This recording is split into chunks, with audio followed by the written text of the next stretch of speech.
اللہ ہمیں معاف کر دے، کیونکہ بندہ ہے نا۔ اگر تم نماز میں سستی کرتے ہو تو اس کا نقصان کیا؟ اچھا پڑھ لوں گا، سستی کا مطلب کیا؟ اچھا پڑھ لوں گا، بڑا وقت پڑا ہے، مہمان آیا، اس کی بات سن لوں، اس کی بات سن لوں، ایسے کر لوں، ویسے کر لوں، یہ کام کر لوں، وہ کام کر لوں، پھر پڑھتا ہوں۔ وہ اسی سستی میں وہ نماز کا وقت چلا گیا۔ جب نماز کا وقت چلا گیا، جس نے اپنی نماز میں سستی کی، اللہ تبارک و تعالیٰ اس کی دعا کی قبولیت ختم کر دیتا، اس کی دعا کو قبول نہیں کرتا۔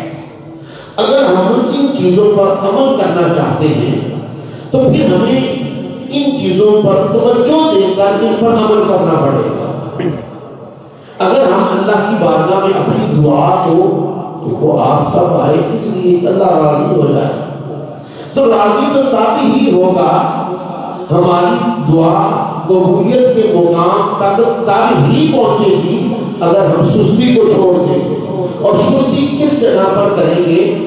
جہاں خدا کا حکم آ رہا ہے۔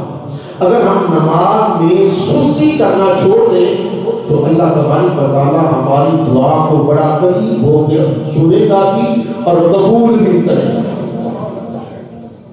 یہ بڑی درد سی باتیں ہیں۔ اور حضور صلی اللہ علیہ وسلم نے فرمایا صدقہ یہ خرچ کرنا، صدقہ اپنے اوپر لازم کر لو۔